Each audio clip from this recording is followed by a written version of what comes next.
Good morning to you. It is the 24th of February. It is currently 42 minutes past 9 a.m. on the Australian Eastern Seaboard, where I am. And this is the City SitRep Situation Report, where I go through interesting stuff that I've found from the past couple of days, and we have a chat about it. We have a discussion about it sometimes. We have a discussion about it from the perspective of prepping. How do we keep ourselves more prepared in what is an uncertain world? YouTube, Instagram, and on the audio version podcast. Welcome, wherever you're coming from. YouTube's doing some funny stuff. What are you telling me? Moderation helps everyone feel safe. You know what, YouTube, it's not really my job to make everyone feel safe. So, close. Self-moderate, guys. I'm not here to make you feel safe. At least that's not my explicit goal. Might be the implicit. Kind of make you feel safer by empowering you to be safer in the world. How does that sound? That sounds like it makes sense to me. It's not our jobs to make other people feel safe. It's their job to make themselves feel safe. It's our job to assist them, I guess, doing that. All right, anyway, that's enough blah, blah, blah. Let's get into it today. First off, I'm going to start off with some questions that were sent in to me by, who was this? Oh, Lara Boris from Instagram. A couple of really interesting questions. I'm just going to touch on them because I might actually try and shoot some videos on these coming up soon if I get some spare time to do it. The first one was basically, if you could move anywhere in Australia, where would you move to? As in, what's the safest point in Australia? And I've actually done quite a bit of self-research. I wouldn't say it's like in-depth research. It's just sort of like me, myself, where would I most want to live? And unsurprisingly, where I live right now is one of the most preferred places that I'd like to live from a number of factors. So I look at different things like, what's the likelihood of natural disasters happening in this area? What's the population centers in this area? What are the supply chains within this area? The ability for this land to support X amount of people? The climate, the potentially changed climate, like looking at the trends and where it's moving. So these are the sorts of things that I think about when I'm looking at this. And this is certainly the reason I'm talking about this is I think it's a worthwhile thing for you to do. If you live somewhere right now and you go, maybe I don't feel like this is the best place to live long term, then you would consider, okay, where would I move to? Where in Australia would I move to? So that's what the question was about, basically. Where in Australia would I move to?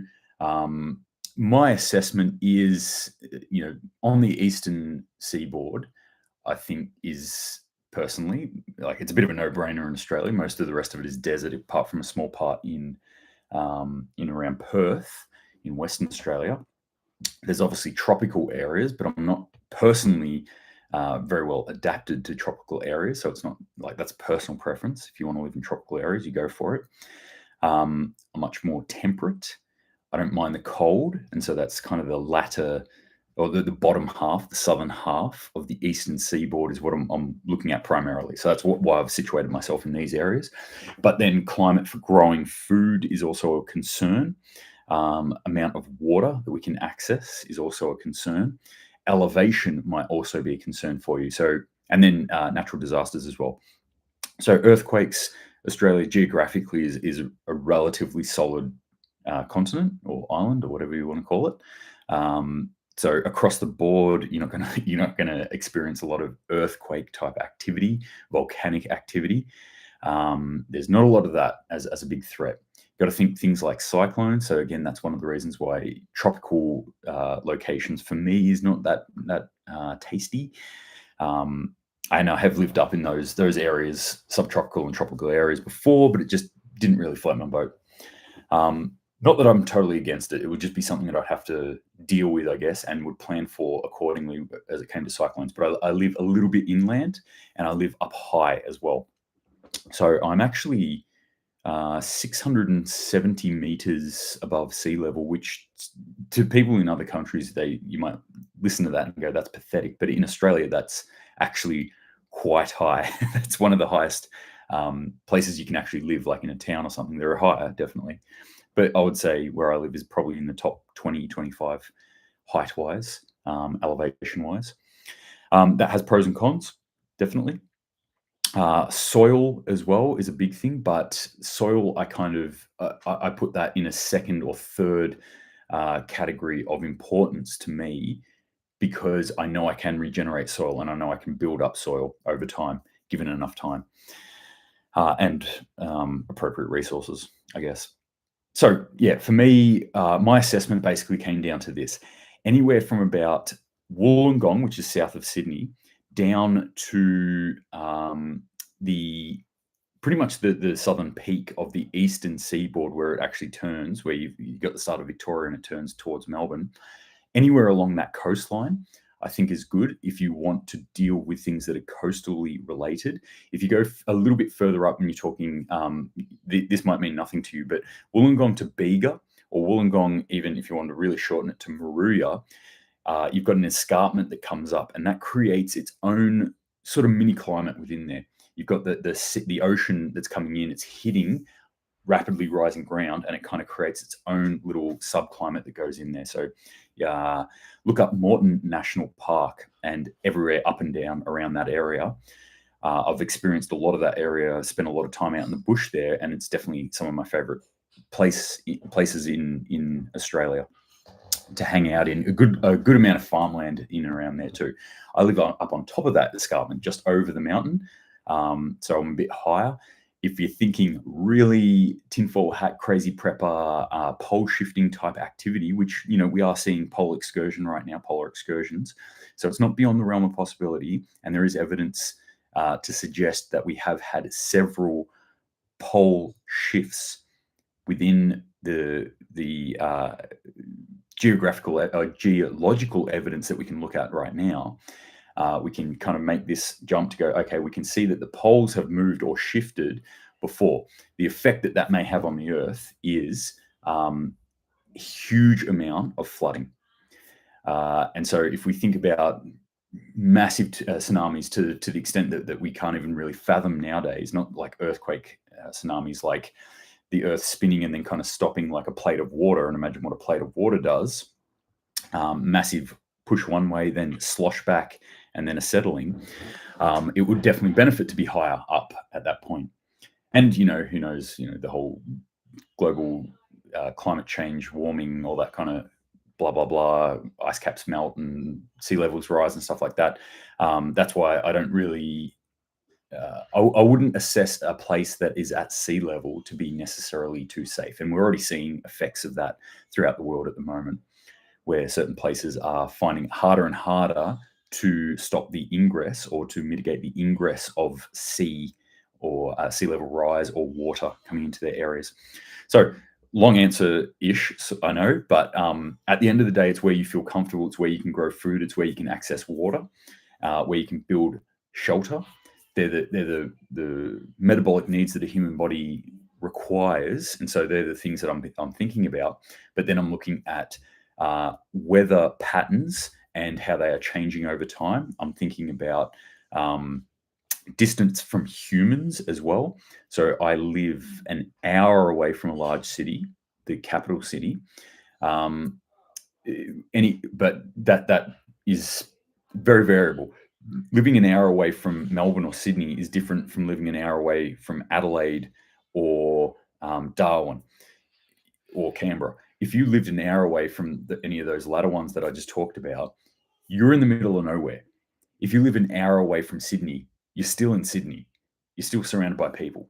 So that's a consideration, because as I always say, the number one effect that I think you should try and plan for is the human effect. It doesn't matter what else is going on. It could be natural disaster, it could be aliens attacking, it could be, I don't know, the lizard people reveal themselves, or some sort of worldwide toilet paper crisis. It doesn't really matter what it is. Humans are going to cause the biggest problem around that. So mo humans, mo problems, I like to say. Norman Lacey good morning to you, Alpha. Sorry, good morning, Reagan on YouTube. Norman Lacey, good morning to you. I'm concerned about the fire at the nuclear weapons facility at Oak Ridge, Tennessee. Okay, I did see this story, and I didn't snap a photo of it because I was like, oh, do I talk about this? Do I not talk about this? I think as a society, we might have been bullshitted to. We might have been brainwashed a little bit when it comes to nuclear power. Now, full disclosure here, I am probably more in the pro-nuclear power camp than I am the no nuclear power camp.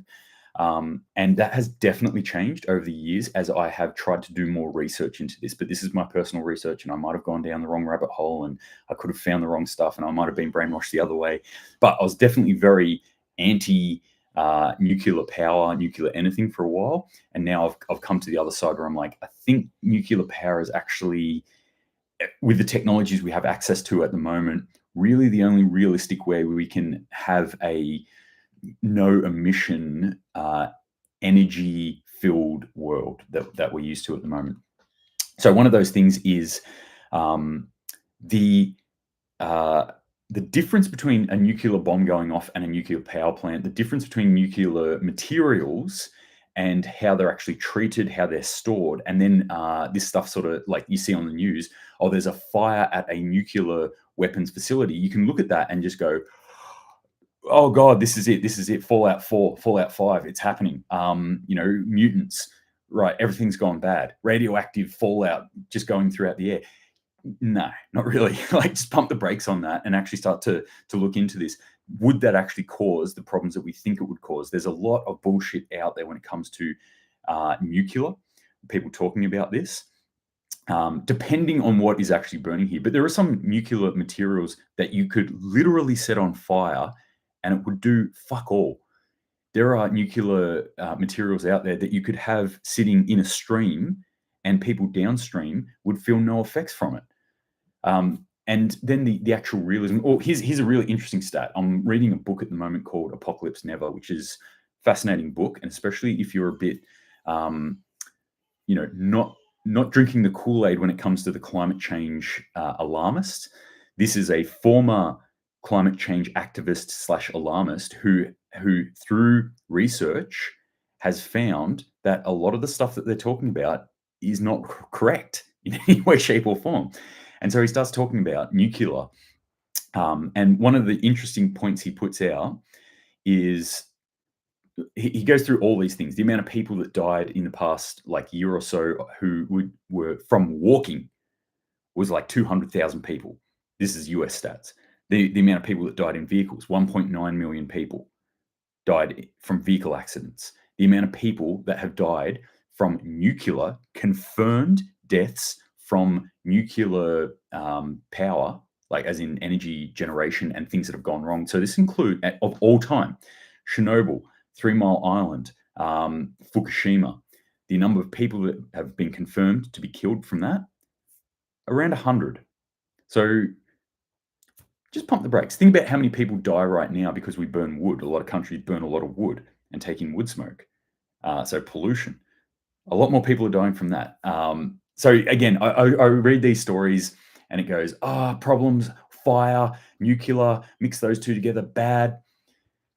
Yeah, I don't think it's actually that big of a deal. I think this is more of a sensationalized news story. I am orders of magnitude more concerned about what happened in Ohio than I am about a fire at a nuclear weapons facility or a facility that was used for nuclear weapons previously. Mainly due to the fact that we have a grasp of how dangerous nuclear power can be, or a nuclear explosion can be. And so we generally over safety them. It's one of the reasons why nuclear power doesn't really stack up in the world at the moment, why everyone hasn't gone nuclear, is because financially it's not stacking up. And the reason it doesn't stack up financially is because we have increasingly put more and more restrictions from a safety standpoint on it. So there are so many safety mechanisms that we have to have now because of our own self-regulation on nuclear that it makes it prohibitive from an economic standpoint. So I would imagine that when we're talking about a nuclear facility in Tennessee, that they haven't dropped the ball on that one, going like, oh yeah, we didn't have the safety stuff that goes on there.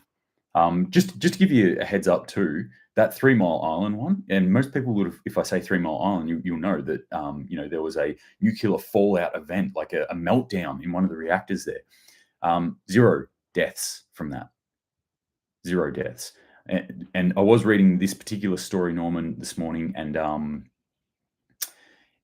I got to the third paragraph where it was like fear, doom, death, and then got to the third paragraph before it actually said there were no casualties, no one even was in harm's way, everyone was evacuated very quickly, and the fire is under control.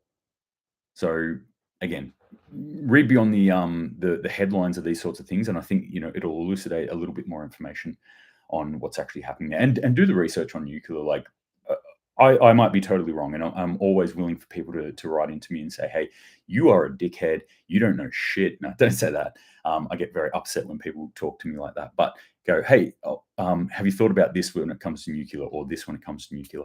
We can have a conversation about it. All right. Back to the questions from Lara. Number 2, is there any point in owning a quality gas mask without being an anxious OCD lunatic?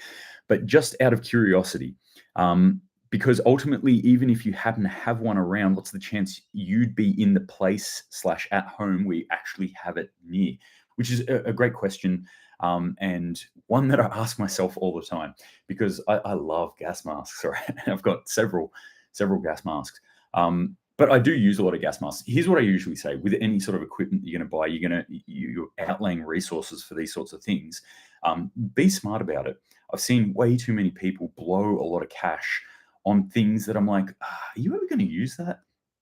So when I'm teaching people about grab bags, for example, I say, look, think about what your need is here. Yes, I'll give you some examples of stuff that I might use, but I have in the past, and still do occasionally, go and put myself in situations where I'm in harm's way, where I need to rely on this piece of equipment to save my life or somebody else who I'm working with.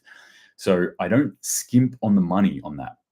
If I look at something and I go, this costs X amount of dollars, 500, 1,000, $2,000, but it will improve my safety standing. It will improve the survivability of myself and the people that I'm working with.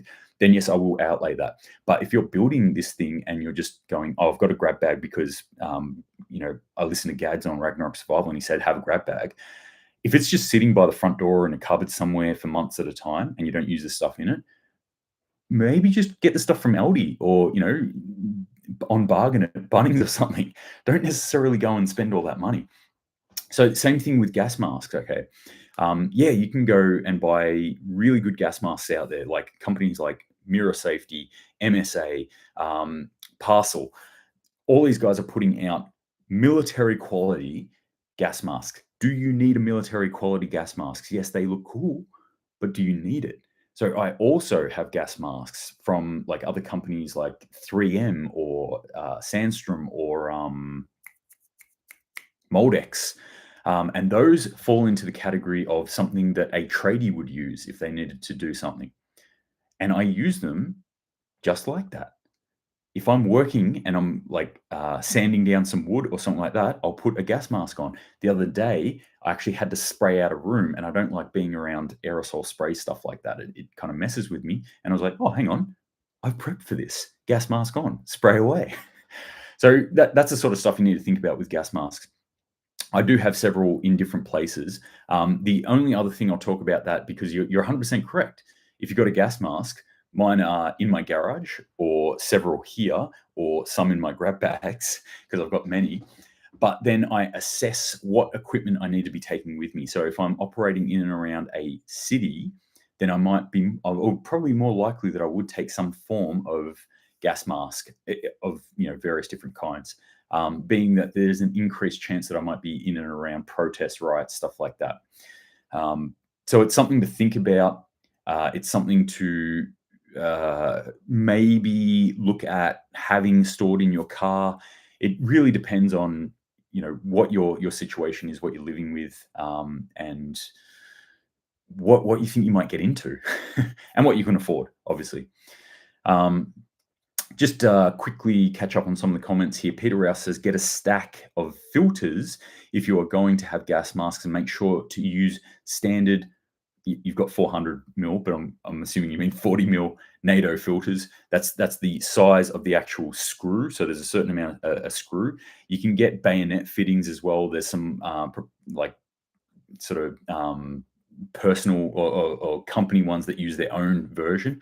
Steer clear of that. I always recommend, like Peter says here, get your filters that fit 40 mil. Get your gas mask, or as you rightly put there, respirator, gas mask or respirator, that fit 40 mil, because that means you will be able to, like 40 mil is probably, I would say, one of the most prolific and arguably ubiquitous. Every store would have one. So yeah, it's just universal. But there are other systems, so just look out for that. I think 3M actually might use a bayonet system. I'm not sure if they use 40 mil. So just check that one out. Norman Lacey says this is the National Weapons Laboratory, talking about that fire as well. Yeah, I mean, I'm not totally unconcerned about it, but like I said, on order of magnitude, I'm sort of like, okay, I don't think it'll be that bad, and unless other information is presented to me that tells me otherwise. At this point, I'm like, this one seems more sensationalized than others. And Matthew Hayden says, Stu is the man. Thank you. Question number 3, a hard one. Whew, here we go. What's the most underestimated skill or skill that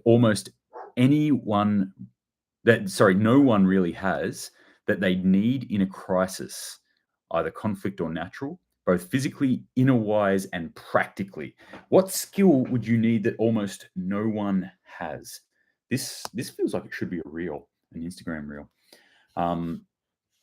So I put a little bit of thought to this very, very quickly. It is a tough one, because obviously over my time in the military and my years working in and around security, going overseas, doing that sort of stuff, there's a lot of stuff that becomes background noise to me that I forget that I know that other people don't know. So I assume people know first aid. I assume stuff like that. But I would say, if you don't know first aid, that would be a pretty good step, all right, for prepping. Because yes, it's applicable in a crisis. It's applicable in an emergency. It's also applicable like in a huge natural disaster, in an active shooter event, in something that's like, whoa, this is a big emergency, y'all. It's also applicable here in everyday life, in the small emergencies. That sort of first aid scenario can pop out anywhere, and it can happen anywhere. You don't necessarily need to be in World War III for it to be useful. It's useful every single day. So I say first aid is one, but again, I'm not sure, how many people know first aid. I wouldn't say that's something that no one knows. But definitely one thing I'd say few people then do is do ongoing training and further training. So more advanced first aid training is very important. So starting to look at your remote area first aid courses, starting to look at your tactical first aid courses based around trauma and advanced resuscitation, advanced life support, that sort of stuff. Maybe even one thing that I'm about to practice, which I haven't before, is suturing. So I've got mini surgery kits here, and I'm looking at it and I'm like, you know what really bugs me? Having gear that I don't know how to fully use. I could have a red hot crack at it. I've stitched together things before, but knowing that and actually practicing that and having what I would say the conversion from knowledge to skill. So just in a nutshell, here's how I conceptualize things. We have the mentality, we have the mindset. That's first and foremost. Then we have the physical ability to do something. Then we learn the actual knowledge of how to do something. Then we combine physical skill and knowledge in practice to actually get us a skill that we can do. And that's my definition of it. So I might have read many, many texts, many books on how to suture someone.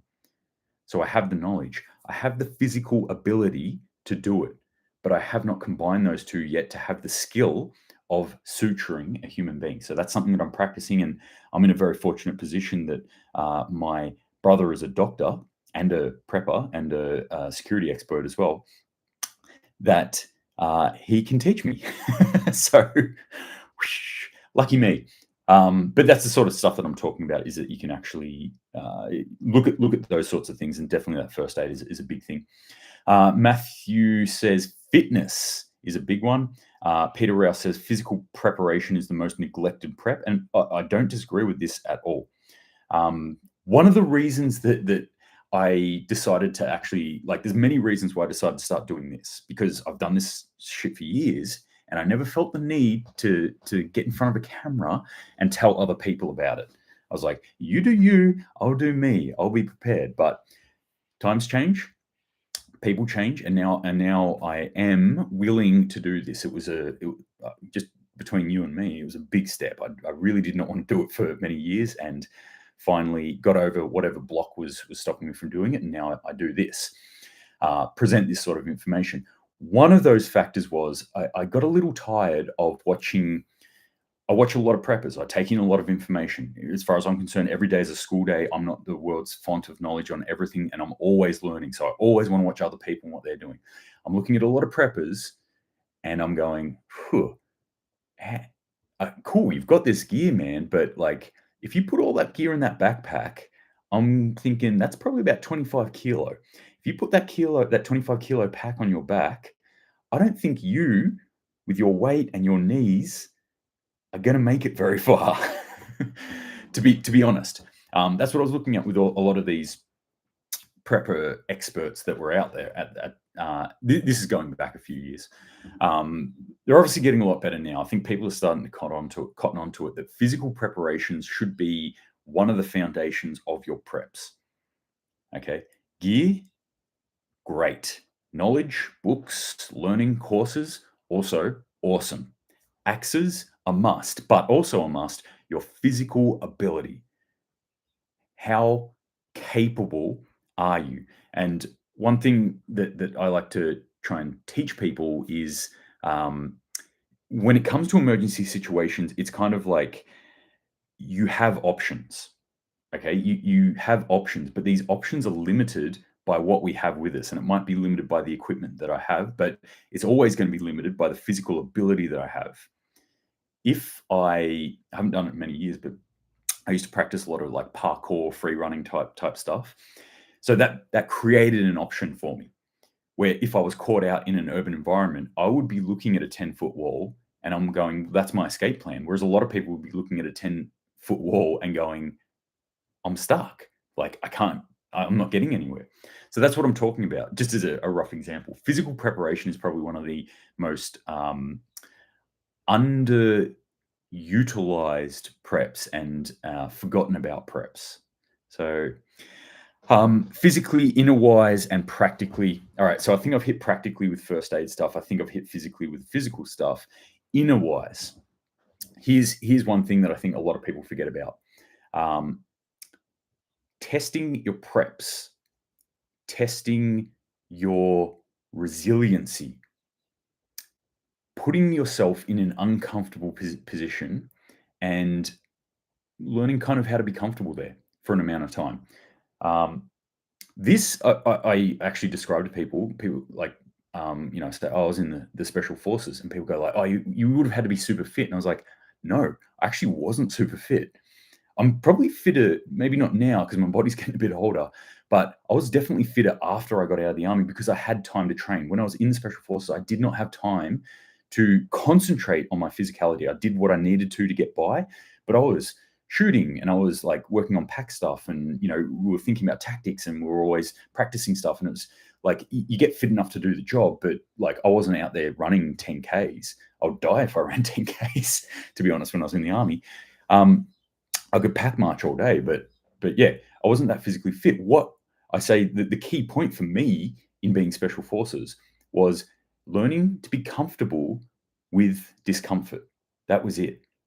All right, it was learning to sit there, and it's day 3, and you haven't really eaten anything, and it's been raining on you, and you have got no sleep, and you have to sit there and concentrate and wait for enemy to come, and you're cold and you're freezing and tired and everything's shit, and your pack's been rubbing on you, and you've got all these like broken bits of skin, and your balls are chafed, and your feet are falling apart, and just going, that is, yes, and that sucks, but I have a job to do, and that's what I'm going to do.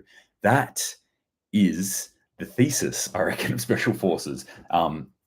If you happen to be from that fraternity, then please feel free to argue with me on that, or disagree, or enlighten me on maybe some different things that it might be as well. But that was one of the key points for doing it, is just getting on with it. It's that mental resilience.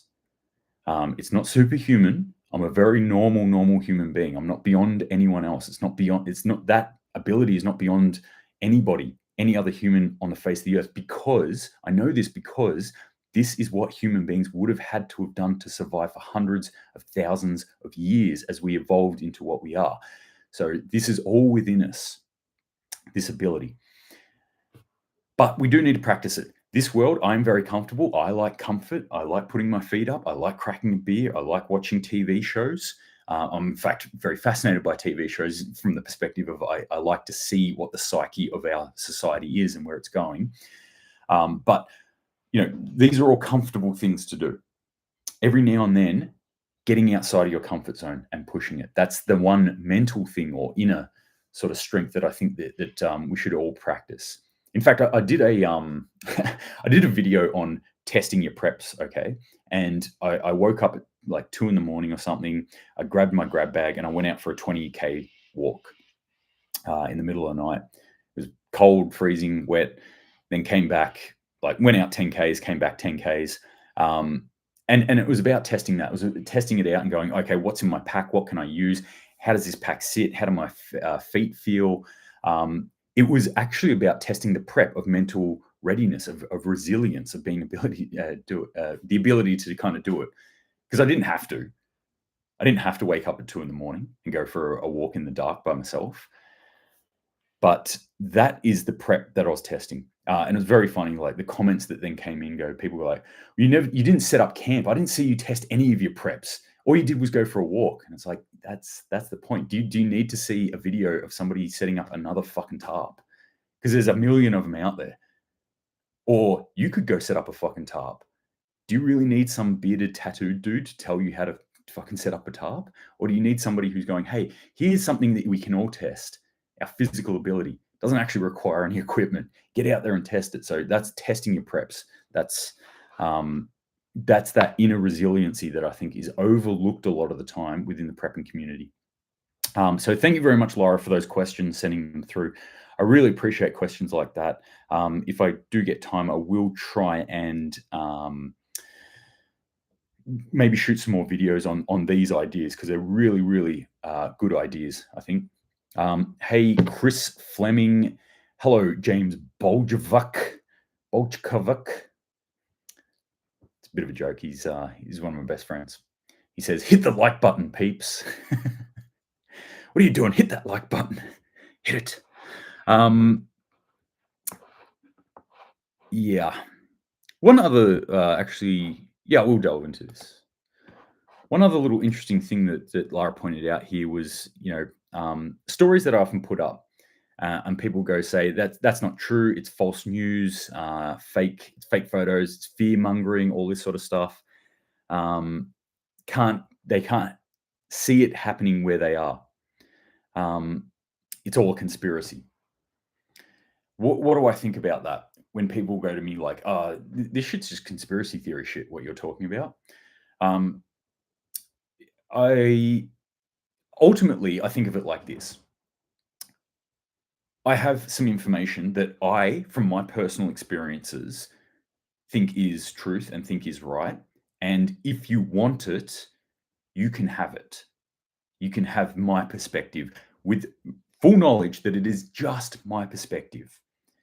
A tattooed, bearded, 6-foot-tall Aussie guy who has wandered the earth, has fought in wars, has been in conflict zones, has been in natural disasters, has been in failed states and places of collapse. That's the perspective. And as me, that's my perspective. Take it, leave it. I don't actually give a fuck. All right, I've got the knowledge. You can take it if you want, or if you don't. Your choice. Ultimately, if somebody is so stringent on their version of reality that they refuse anyone else's, personally, That is the actual antithesis of survival mentality. When I talk to people, what is survival mentality actually about? Adaptability. That's the number one word that I use, adaptability. Your ability to adapt to a situation, to see what's unfolding around you, to have observation of what's going on, take in pertinent information, accept that information, actually go, yes, this is happening, and then adapt to it. Reconfigure your brain to that, make a decision based on that, and then act upon that decision. What I'm describing there is a term called OODA loop that many military people will talk about. The observation, orientation, decision, action. Keep doing that, and you're making those decisions, and you're actually doing this sort of stuff.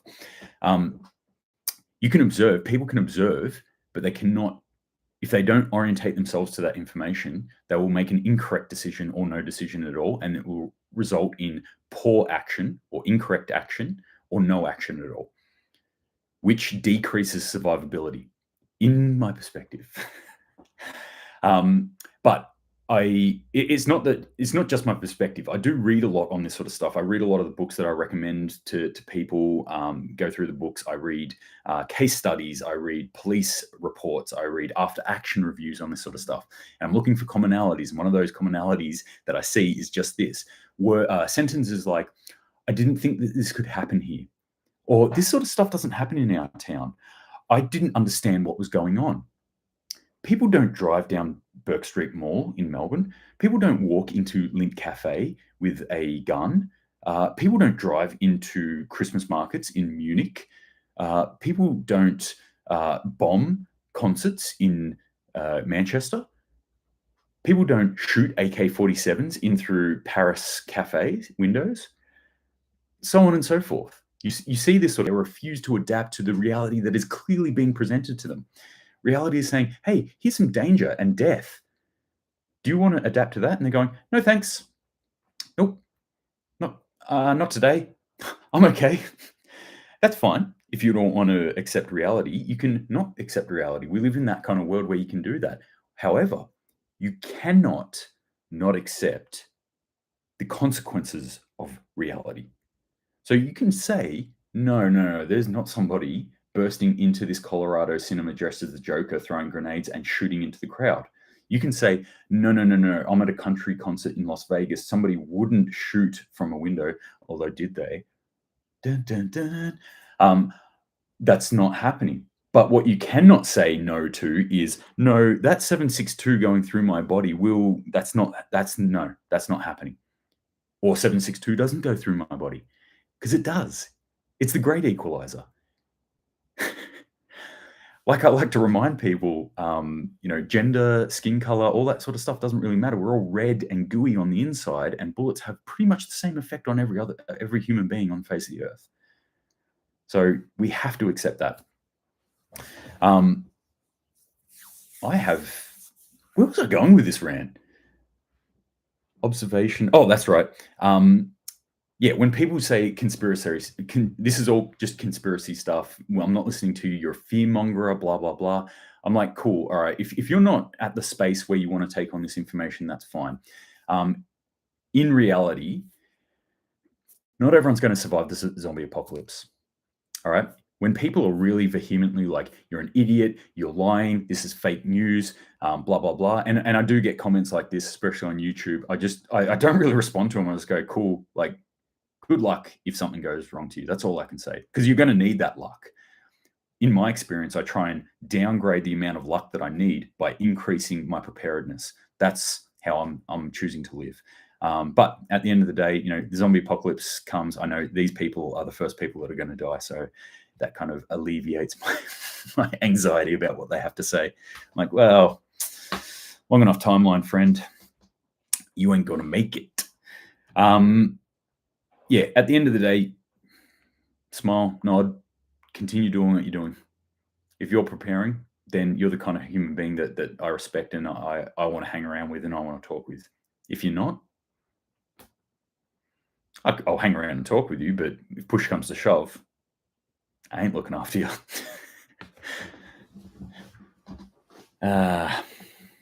Gads helps those who help themselves, in the book of Gad.